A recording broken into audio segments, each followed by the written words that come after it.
Hello students, today we are going to determine the modulus of rigidity by using torsional pendulum.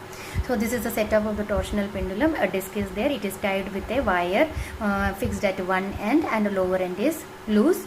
We will apply a twisting couple in the direction. As a result, a restoring couple will be developed, which will try to bring the body back to the original position. This is the auxiliary body. First we will set into vibration only the disc. Afterwards we will put this auxiliary body on this and we will try to find the periodic time. So whatever we draw over here, we are going to write. Consider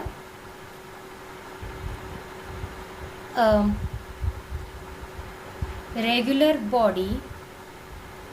Here this is a regular body. We can say it as disc suspended by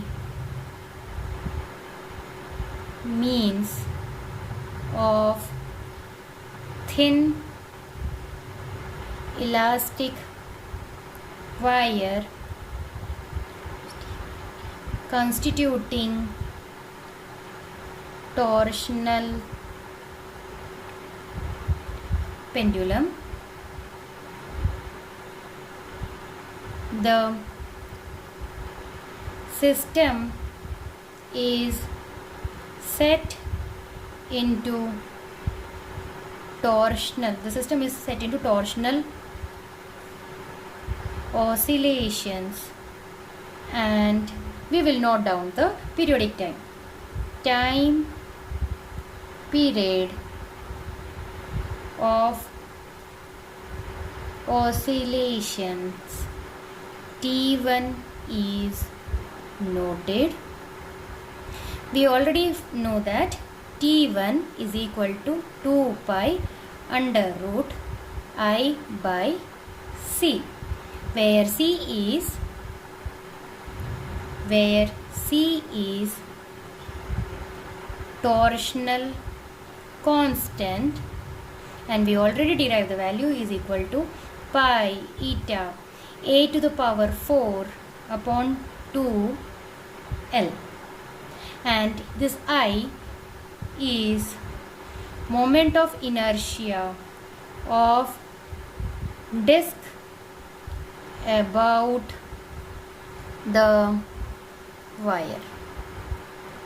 Now what we are going to do, we will squaring both sides and rearranging, we will obtain CT1 square is equal to 4 pi square I. Now we are going to put the auxiliary body on the disc and we will set into vibration. Now an auxiliary body of very important regular shape, here the auxiliary body is in the form of ring, is placed upon the disc so that their center of gravity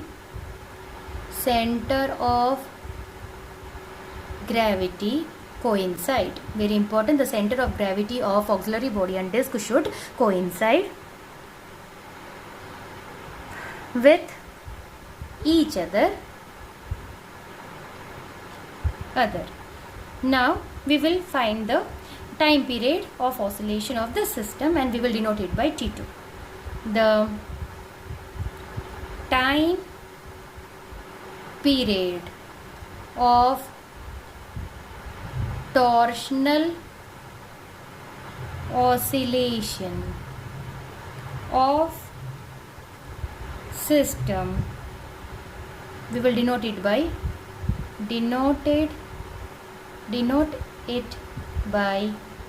T2.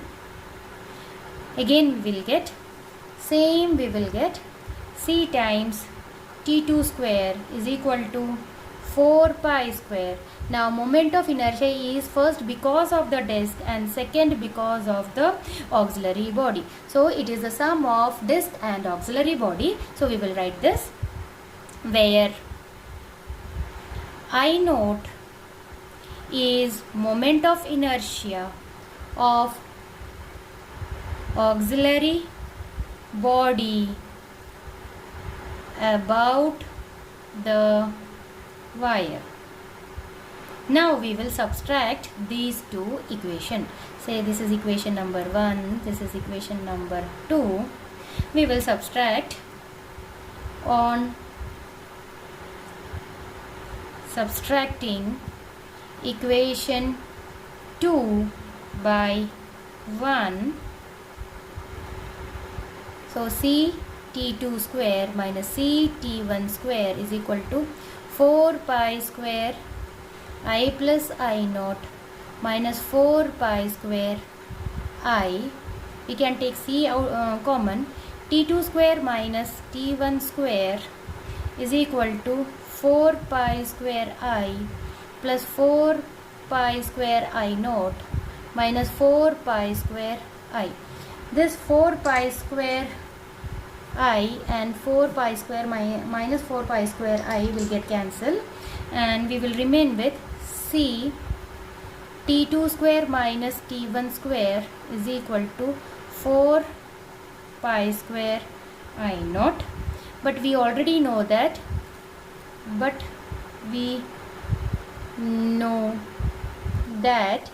C is equal to pi eta a to the power 4, where a is the radius of the disc, into 2 times L. We will substitute over here. The equation becomes pi eta a to the power 4 upon 2 times L. L is the length of the wire. T2 square minus T1 square is equal to 4 pi square I naught. Therefore eta is equal to 4 pi square I0 as it is. Now 2 into L, it will go up, and divided by pi a to the power 4, and this entire term T2 square minus T1 square. 4 to the 8. This pi and this pi square, and here the pi will get cancelled. 8 pi L into I naught divided by